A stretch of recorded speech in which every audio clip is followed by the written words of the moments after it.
convencidos dos nossos pecados, que nós possamos correr para Jesus em arrependimento e fé.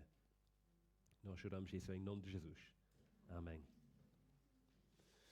O João e a Gabriela estavam na sua lua de mel e estava a correr muito bem.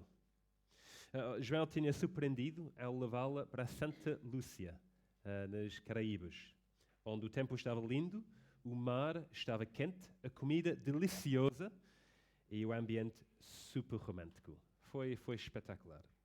Tinha sido muito caro, muito dinheiro, mas o João não se importou. Porquê?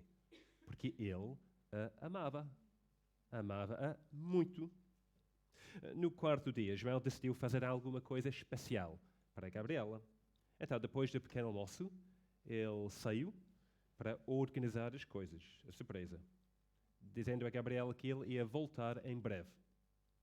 De facto, ele precisava apenas 2 horas para organizar uma viagem privada para uma ilha deserta, onde ele e a Gabriela iam jantar sozinhos naquela ilha à noite.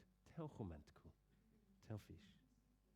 Mas pronto, quando ele regressou, 2 horas depois, o João estava muito animado, pois ele sabia que a Gabriela ia adorar aquilo. No entanto, quando ele entrou no seu quarto, ele viu a sua mulher na cama com o outro homem, na lua de mel. Só tinha estado ausente durante 2 horas. No entanto, 2 horas foram suficientes para que ela quebrasse os seus votos de aliança e fosse infiel ao seu marido bondoso, generoso e amoroso. É chocante, não é? Ultrajante. Mas, no entanto, é um pouco essa a natureza da história que nós vamos estudar hoje no livro de Êxodo. Pois estamos no livro de Êxodo, mais uma vez, que é o segundo livro da Bíblia, que conta a história de como Deus resgatou o seu povo da escravatura do Egito, mais ou menos 3.400 anos atrás. E se bem se lembram, ele fez-o de forma extraordinária, não é? Através de 10 pragas e depois com a abertura do Mar Vermelho, através do qual os israelitas conseguiram escapar. No entanto, Deus não os deixou sozinhos, mas ele conduziu-os graciosamente pelo deserto ao monte Sinai, fornecendo-lhes comida e água de forma milagrosa. E quando lá chegaram, Deus confirmou a sua aliança com eles.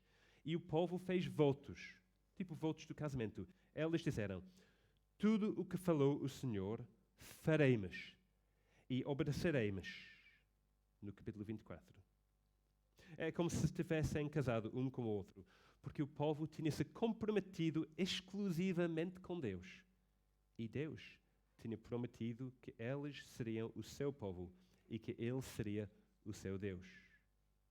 E foi por isso que nos capítulos 25 a 31 vemos Deus a falar com Moisés e a dar-lhe aquelas instruções com muitos detalhes sobre como fazer o altar, as bacias, o candelabro, as vestes dos sacerdotes e o tabernáculo. Não é? Foi uma leitura bastante longa na semana passada, não é? Acho que sim. Eu não estive cá, mas eu vi que foi bastante longa.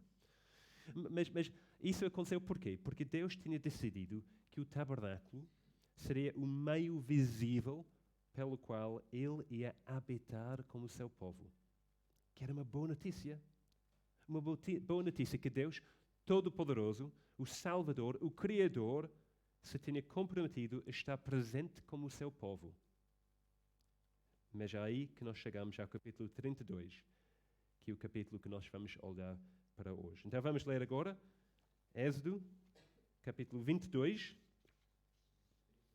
32, sim, não vamos fazer 22 até 32, capítulo 32, e eu vou ler.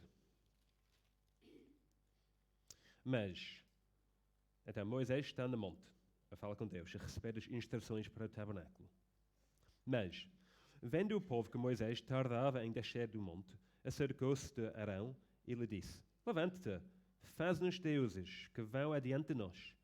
Pois quanto a este Moisés, o homem que nos tirou do Egito, não sabemos o que lhe terá sucedido. Disse-lhes Arão: tirai as argolas de ouro dos oreles das vossas mulheres, vossos filhos e vossas filhas, e trazei-mos. Então todo o povo tirou das orelhas as argolas e as trouxe a Arão. Este, recebendo-as das suas mãos, trabalhou o ouro com buril e fez dele um bezerro fundido. Então disseram: São és, ó Israel, os teus deuses, que te tiraram da terra do Egito. Arão, vendo isso, edificou um altar diante dele e, apregoando, disse: Amanhã será festa ao Senhor. No dia seguinte, madrugaram e ofereceram holocaustos e trouxeram ofertas pacíficas. E o povo assentou-se para comer e beber e levantou-se para divertir-se. Então disse o Senhor a Moisés: Vai, desce, porque o teu povo, que fizeste sair do Egito, se corrompeu e depressa se desviou do caminho que lhe havia ordenado. Fez para si um bezerro fundido e o adorou e lhe sacrificou. E diz: São és, ó Israel, os teus deuses, que te tiraram da terra do Egito. Disse mais o Senhor a Moisés: Tenho visto este povo, e eis que é povo de dura cerviz. Agora, pois, deixe-me, para que acenda contra eles o meu furor, e eu os consuma, e de ti farei uma grande nação. Porém, Moisés suplicou ao Senhor, seu Deus, e disse: Porque se acende, Senhor, a tua ira contra o teu povo, que tiraste da terra do Egito com grande fortaleza e poderosa mão? Porque há de dizer os egípcios: com maus intentos os tirou, para matá-los nos montes e para consumi-los da face da terra? Torna-te do furor da tua ira e arrepende-te deste mal contra o teu povo. Lembra-te de Abraão, de Isaque, de Israel, teus servos, aos quais por ti mesmo tens jurado e lhes disseste: multiplicarei a vossa descendência como as estrelas do céu, e toda esta terra de que tenho falado, dá-lhe a vossa descendência, para que a possuam por herança eternamente. Então se arrependeu o Senhor do mal que dissera havia de fazer ao povo. E, voltando-se, desceu Moisés do monte com as duas tábuas de testemunho nas mãos, tábuas escritas de ambos os lados, de um e do outro lado estavam escritas. As tábuas eram obra de Deus. Também a escritura era a mesma escritura de Deus, esculpida nas tábuas. Ouvindo Josué a voz do povo que gritava, disse Moisés: Há alarido de guerra de Arraial. Respondeu-lhe Moisés: Não é alarido dos vencedores, nem alarido dos vencidos, mas alarido dos que cantam, é o que ouço. Logo que aproximou do arraial, viu ele o bezerro e as danças. Então, acendendo-se-lhe a ira, arrojou dos mãos as tábuas e quebrou-as ao pé do monte. E pegando no bezerro que tinha feito, queimou-o e o reduziu a pó, que espalhou sobre a água e deu de beber aos filhos de Israel. Depois perguntou a Moisés a Arão: Quem te fez este povo que trouxeste sobre ele tamanho pecado? Respondeu-lhe Arão: Não se acenda a ira do meu senhor. Tu sabes que o povo é propenso para o mal. Pois me disseram: Faza-nos deuses que vão adiante de nós. Pois quanto a este Moisés, o homem que nos tirou da terra do Egito, não sabemos o que lhe terá acontecido. Então eu lhes disse: Quem tem ouro, tira-o, deram-mo, e eu o lancei no fogo e saiu este bezerro. Vendo Moisés que o povo estava desenfreado, pois Arão o deixara à solta para vergonha no meio dos seus inimigos, pôs-se em pé à entrada do arraial e disse: Quem é do Senhor, venha até mim.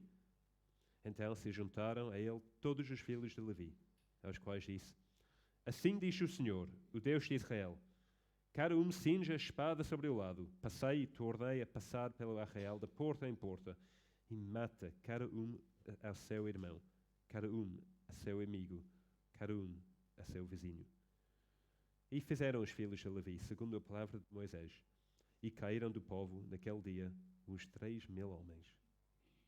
Pois Moisés dissera: Consagrei-vos hoje ao Senhor, cada um contra o seu filho e contra o seu irmão, para que ele vos conceda hoje bênção. No dia seguinte, disse Moisés ao povo: Vós cometestes grande pecado.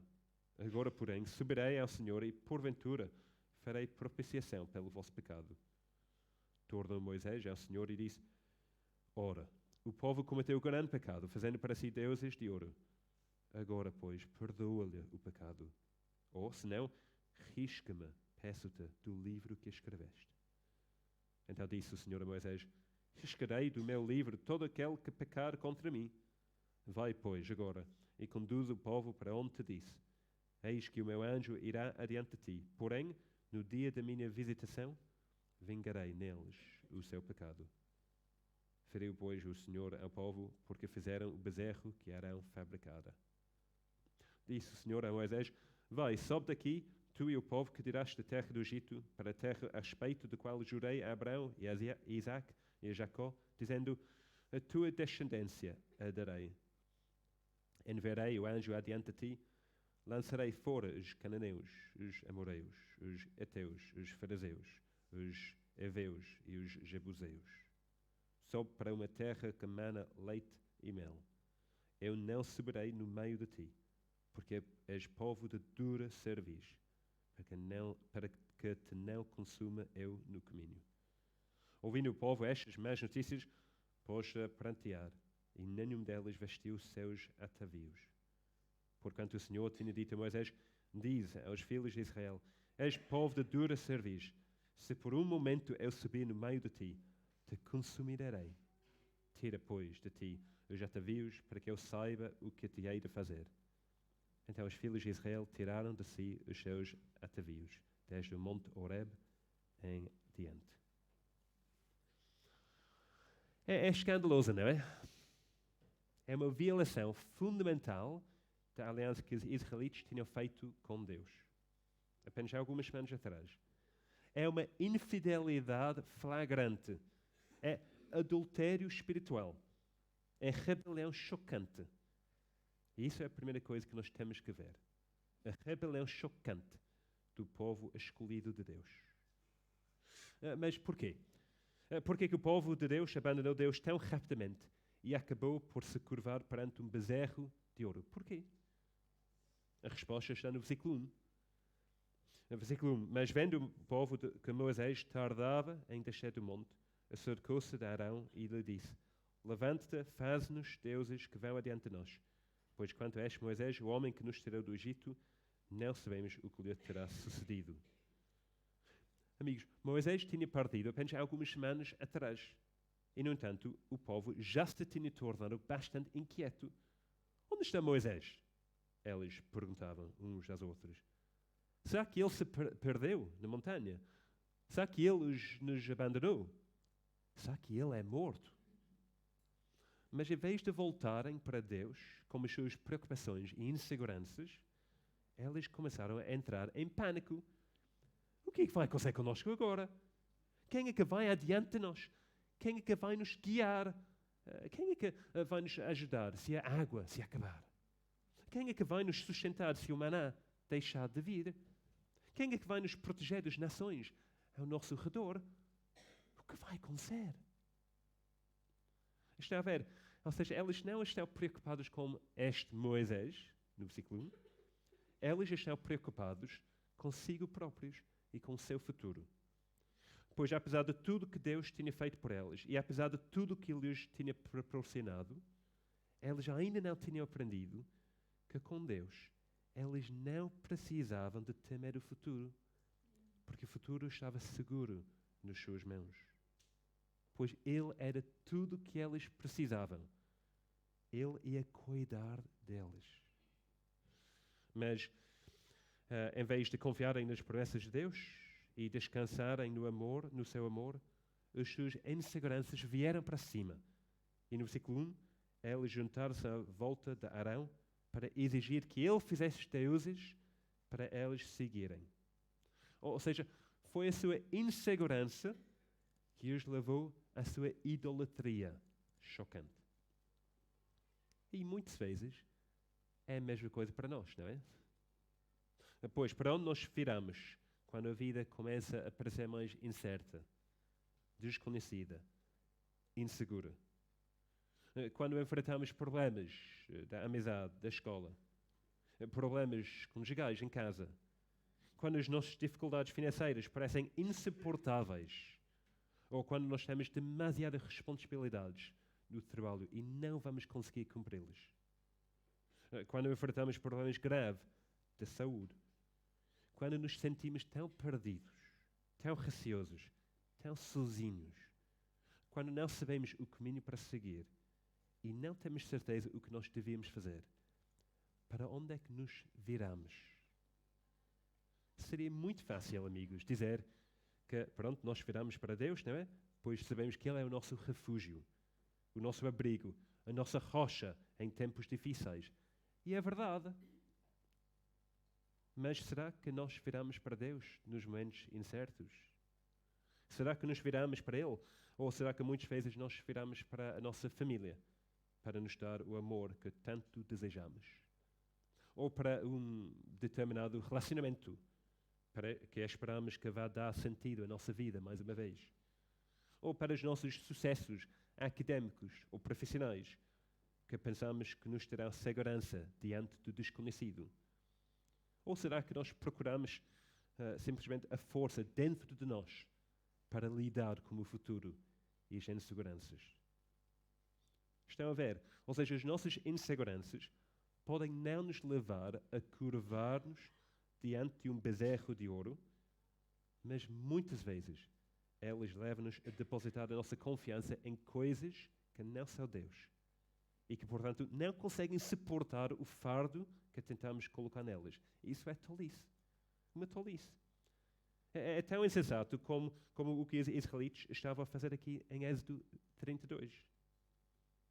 Mas, claro, embora a idolatria fosse motivada pela sua insegurança, também é ligada com a sua impaciência, não é? Apesar de terem passado apenas alguns meses, desde Deus os tinha resgatado da escravatura. Algumas semanas, desde Moisés tinha subido a montanha. Em vez de esperarem com paciência e confiarem no tempo de Deus, eles tentaram forçar a mão de Deus. E ao fazê-lo, eles esqueceram-se completamente de quem Deus era, o que Ele já tinha feito para eles. É assim que o salmista descreve a situação no Salmo 106. Ele diz: Em Horeb fizeram um bezerro e adoraram o ídolo fundido. E assim trocaram a glória de Deus pelo simulacro de um novilho que come erva. Esqueceram-se de Deus, seu Salvador, que no Egito fizera coisas portentosas, maravilhas na terra de Cã, tremendos feitos no mar vermelho. Ou seja, apesar do fato que eles tinham visto as obras maravilhosas do Senhor no Egito, eles tinham provado e visto que o Senhor é bom. Mas o que eles fizeram? Adoraram um ídolo. Mas como assim? Como é que eles conseguiram fazer isso? Como é que eles conseguiram tão rapidamente esquecer Senhor, o seu Deus? Como é que eles conseguiram esquecer o fato que foi o Senhor que os resgatou da escravatura no Egito? Mas antes de pensar que nós nunca iríamos ser tão tolos, será que realmente nós somos melhores? Quantas vezes, por exemplo, na igreja ou num acampamento, nós fazemos compromissos ousados com o Senhor, prometendo que nunca mais vamos cometer aquele pecado, ou prometendo que nós vamos manter-nos firmes no nosso testemunho do Senhor Jesus, na escola, em casa, no trabalho, não importa o que custar, o custo. Mas normalmente são apenas alguns dias, não é? Antes de nos esquecermos do valor superior e da glória infinitamente maior de Deus. Antes de nos esquecermos tudo o que Ele fez para nos trazer salvação. Antes de nos esquecermos de inúmeras bênçãos que Ele derramou sobre nós, o seu povo.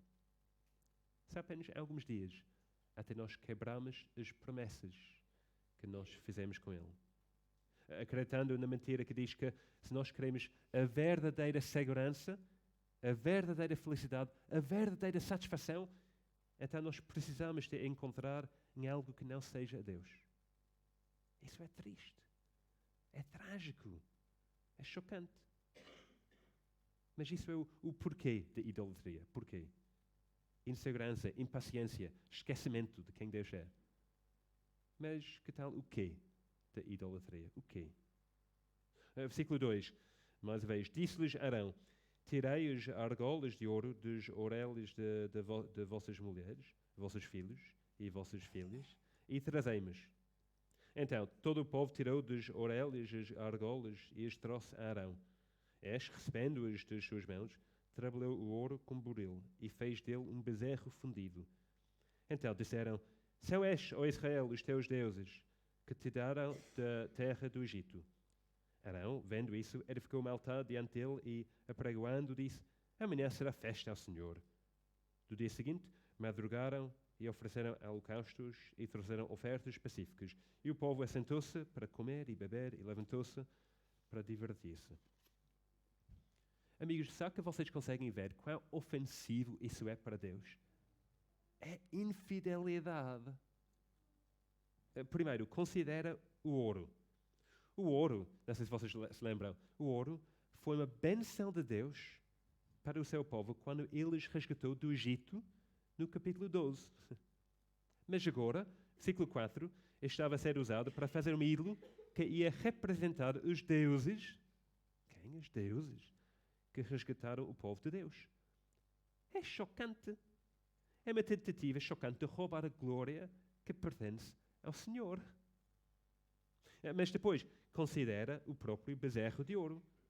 A escolha do bezerro não foi arbitrária, mas sim uma imitação da representação dos deuses das nações pagãs à sua volta.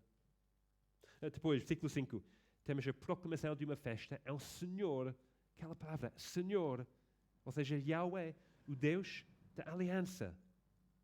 Como se o Senhor realmente aprovasse o que eles estavam a fazer.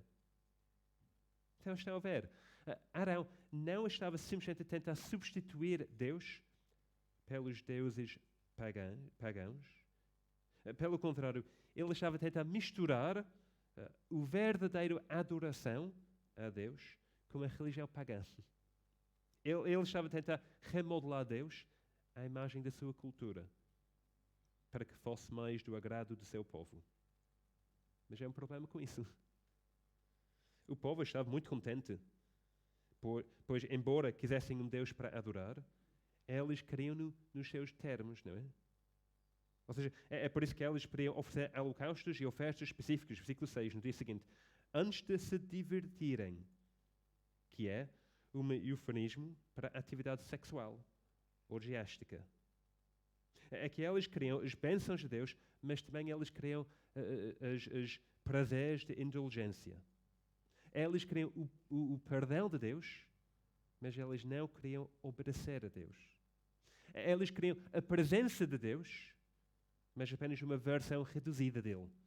Alguém que eles pudessem definir e eles pudessem controlar.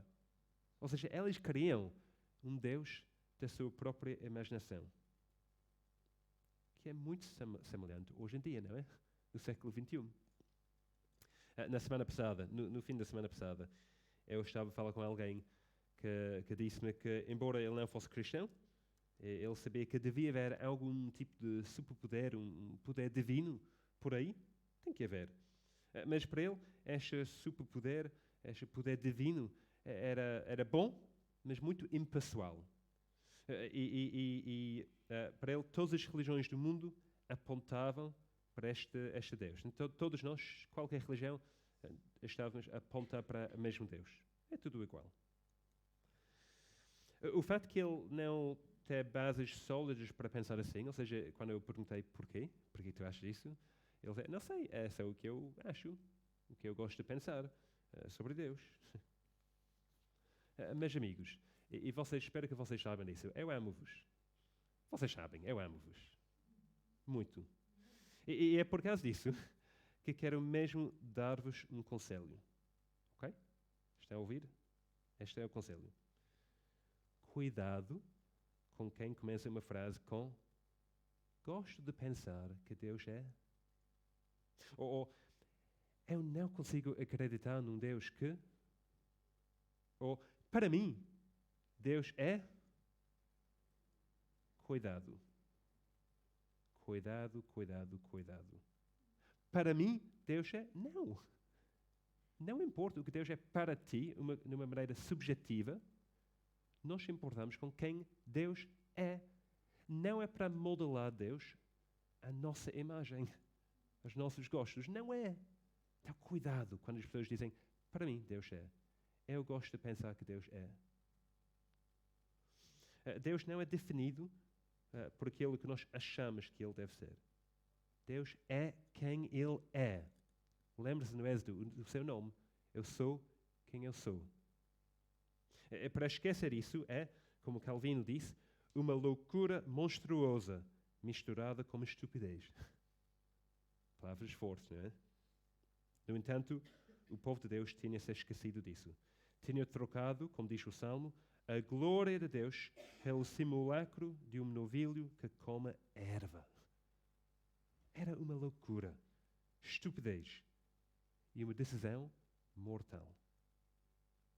Porque se já vimos a rebelião chocante do povo escolhido de Deus, em segundo lugar, vamos ver o julgamento merecido do povo infiel de Deus. O julgamento merecido do povo infiel de Deus. No capítulo 24, o povo diz, tudo o que falou o Senhor faremos e obedeceremos. Mas agora essas promessas estavam em farrapos. E a aliança que tinham feito com Deus, poucas semanas antes, estava quebrada. Era Gênesis 3, mais uma vez. Então, versículo 7. Então disse o Senhor a Moisés, vai, desce, porque o teu povo, que tu fizeste sair do Egito, se corrompeu. Deus já não lhes chama o seu povo, pois agora são objeto do seu furor, merecendo apenas a morte. Versículo 10. Embora Moisés implora a Deus por misericórdia, quando Moisés desce a montanha e vê com os seus próprios olhos o que está a acontecer, a sua reação é muito igual, não é? Versículo 19. Logo que se aproximou do arraial, ele, Moisés, viu o bezerro e as danças. Então, acendendo-se-lhe a ira, arrojou dos mãos as tábuas e quebrou-as ao pé do monte. Não se tratava de uma raiva descontrolada, mas sim de um ato simbólico da ira que demonstrava as graves consequências da rebelião do povo. Uma aliança quebrada, pela qual o povo de Deus merecia julgamento. E há 3 aspectos deste julgamento que podemos ver, não é? Em primeiro lugar, vemos como Moisés pegou no bezerro de ouro, versículo 20, e o que ele fez? Ele queimou e o reduziu a pó, que espalhou sobre a água e deu de beber aos filhos de Israel. Ou seja, ele estava a aniquilar todos os vestígios do ídolo de ouro e a obrigar os israelitas a beberem o coquetel do seu pecado. Mais uma vez, lembra-se de onde vem aquele ouro. O ouro que tinha sido uma bênção de Deus e agora era uma maldição. É triste. Em segundo lugar, vemos o julgamento de Deus ao chamar a si aqueles que ainda estão do Senhor e ao ordená-los em nome do Senhor, que, versículo 27, passei e tornei a passar pelo arraial de porta em porta e mate cada um seu irmão, cada um a seu amigo, cada um a seu vizinho. Ora bem, isso é bastante desconfortável para nós. Isso é bastante desconfortável para mim. Parece tão extremo, tão violento, tão horrível. Mesmo se Deus restringe o seu julgamento a apenas 3.000 pessoas e não os 600.000 que estavam aí.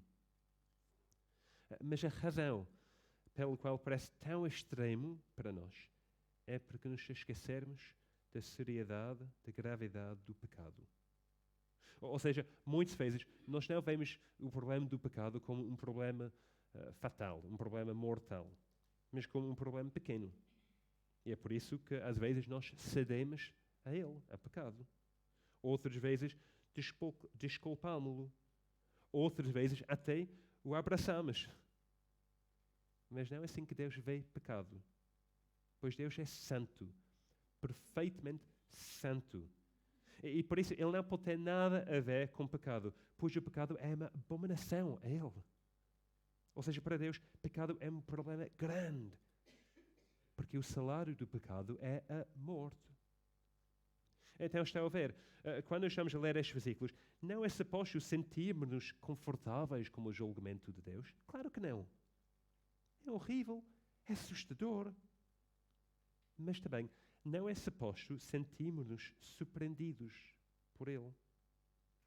Pois, embora o julgamento de Deus seja muito desconfortável, a verdade é que simplesmente retrata as ações consistentes de um Deus que é justo e santo. Então, se estamos mais chocados com o julgamento de Deus aqui do que com a própria idolatria do povo, então se calhar temos um problema. Se calhar não estamos a entender bem a gravidade, a seriedade do pecado. Bem, em terceiro lugar, não é? Vemos o julgamento de Deus quando Ele decide que Ele não vai subir, versículo 3, no meio do seu povo, porque és povo de dura cerviz, para que te não consuma eu no caminho. Isso é a parte mais trágica do julgamento de Deus. Pois o objetivo daquela secção grande que vocês leram na semana passada, do tabernáculo, era que Deus ia habitar com o seu povo. Emmanuel, Deus conosco, Ele vai habitar conosco, Ele vai tabernacular entre nós. Muito bom. Mas agora não. Agora Deus não podia estar a habitar com o seu povo por causa da sua rebelião chocante. Isso é trágico. Então, o julgamento merecido para o povo infiel de Deus: castigo, morte, separação do verdadeiro Deus. É péssimo. Mas felizmente a história não acaba aqui. Porque se já vimos a rebelião chocante do povo escolhido de Deus, o julgamento merecido do povo infiel de Deus, finalmente, vamos ver o mediador que é necessário para o povo condenado por Deus. O mediador necessário para o povo condenado por Deus. Vocês sabem, não é? O mediador é alguém que se coloca entre os dois lados e que tenta de... chama uma espécie de entendimento entre os dois lados. Alguma reconciliação, alguma comunicação entre os dois lados. Alguém no meio. Mas a questão é, quem consegue fazer isso? Porque temos o povo rebelde e temos Deus Santo. Então quem é que pode ficar no meio entre Deus e o povo? Se calhar, à primeira vista, a opção que nós devíamos escolher é Arão. Devia ser Arão, não é? Não te esquece que ele foi a porta-voz de Moisés no passado, não é? A transmitir as ordens de Deus ao faraó, quando o povo estava no Egito. E ele tinha feito um trabalho excelente, bom, corajoso, fiel. No entanto, aqui, ele preocupa-se mais com a popularidade do que com a fidelidade. Faz-nos deuses que vão adiante de nós, exige o povo. Assim Arão, recebendo os argolas das suas mãos, trabalhou o ouro com buril e fez dele um bezerro fundido. Só és, ó Israel, os teus deuses, que te tiraram do Egito. É absurdo, não é? É ofensivo. Aqui está um líder que deveria ter repreendido o povo idólatra de Deus e lembrando ao povo a aliança que eles já tinham feito com Deus. Mas não. Ele lidera por trás, seguindo docilmente o que o povo tinha decidido. Além disso, quando Moisés o confronta, como Adão e Eva no jardim de Éden, ele tenta passar a culpa, não é? Versículo 22. Não se acenda a ira do meu Senhor, tu sabes que o povo é propenso para o mal. Pois é a culpa do povo. Ou versículo 24. Então ele lhes disse, quem tem ouro, tira-o, deram-me, e eu o lancei no fogo e saiu este bezerro. Que mentira! É uma mentira.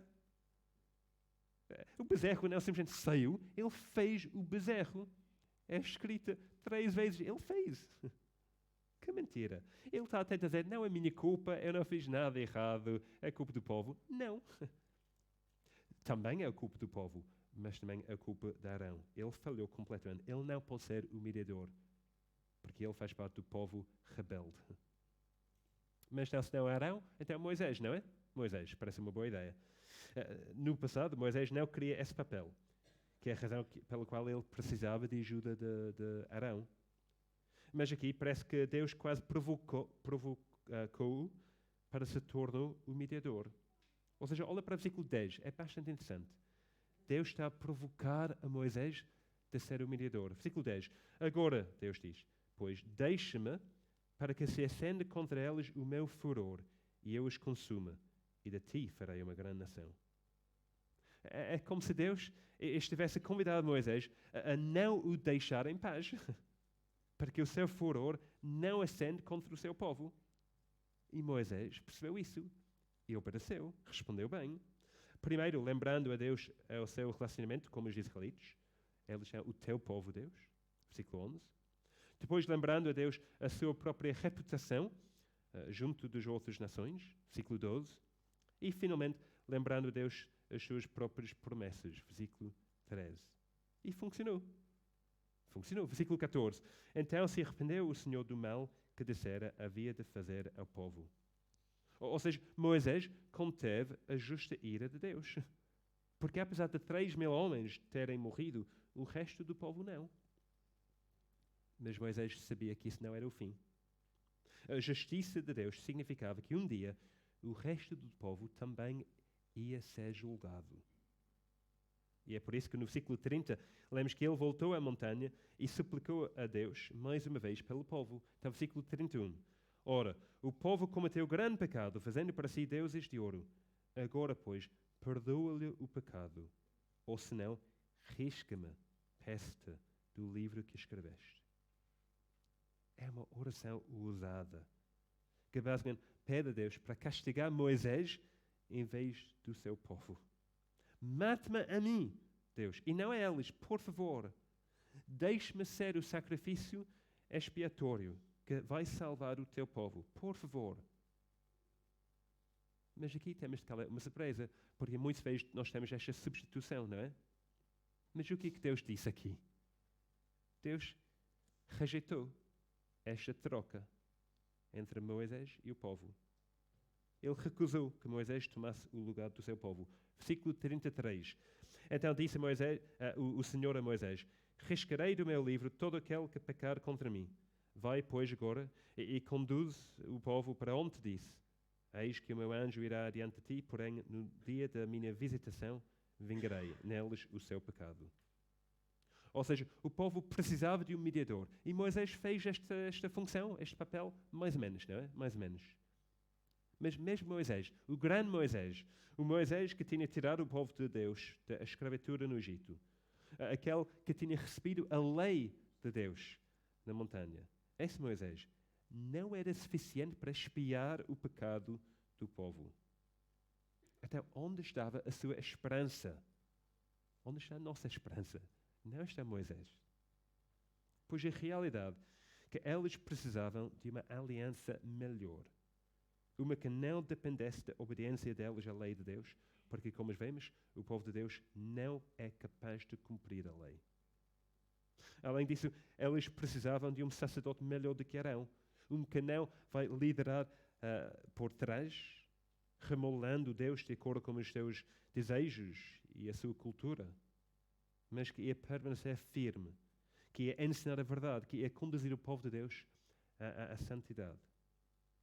E além disso, eles precisavam de um mediador melhor do que Moisés. Moisés nunca poderia ser o sacrifício expiatório para o seu povo, pois ele próprio continuou a ser um pecador. Ou seja, o povo precisava de outra pessoa. Alguém que poderia os representar de forma perfeita diante de Deus.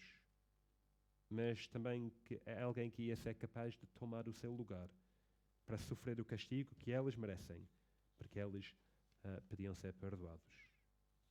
Então, amigos, será que vocês conseguem ver como é que esta história aponta-nos para um mediador melhor, um sacerdote maior, uma aliança melhor? Tudo o que nós estamos a ler aqui aponta-nos para Jesus. Jesus, o portador da nova aliança. Jesus, o grande sumo sacerdote que nunca nos falha. Jesus, o único mediador entre Deus e o homem. Aquele que voluntariamente, sacrificialmente foi castigado em nosso lugar, a morrer pelos nossos pecados, para que nós pudéssemos ser perdoados pela nossa chocante idolatria, para que nós pudéssemos ser resgatados do nosso merecido julgamento, para que nós pudéssemos ser declarados inocentes, em vez de ser eternamente condenados. Amigos, é por isso que o Evangelho é uma boa notícia. Para ti, para mim, para o mundo. Pois por causa de Jesus, para aqueles que estão a confiar nele, eles já não são separados de Deus. Já não são os teus inimigos, mas eles estão sentados à sua mesa como amigos, perdoados, salvos, seguros. Essa é a nossa esperança. Vamos orar. Senhor Deus, nós confessamos o fato que nós também somos rebeldes. E quando nós pensamos sobre aquela história de adultério, nós sabemos, Senhor, que todos nós somos bem piores. Que nós cometemos adultério espiritual, que é terrível e que tem consequências severas. Mas, Senhor, obrigado que há esperança. Há esperança em alguém que é muito melhor do que Arão, muito melhor do que Moisés. Alguém que consegue nos perdoar, que consegue nos salvar, que consegue ser o nosso mediador que nós precisamos, o mediador que é necessário. Então, Senhor, obrigado por Jesus. Obrigado que tu enviaste o teu próprio Filho para ser o mediador e mais para ser o sacrifício que ia satisfazer a tua ira, para que nós não tenhamos de ter medo do futuro, mas nós possamos enfrentar o futuro com esperança e com segurança. Então, Senhor, ajude-nos em tempos incertos, com tanta coisa que está a acontecer à nossa volta, para lembrar de Ti, para confiar em Ti, para encontrar a nossa segurança em Ti. E nós oramos tudo isso em nome poderoso de Jesus Cristo. Amém.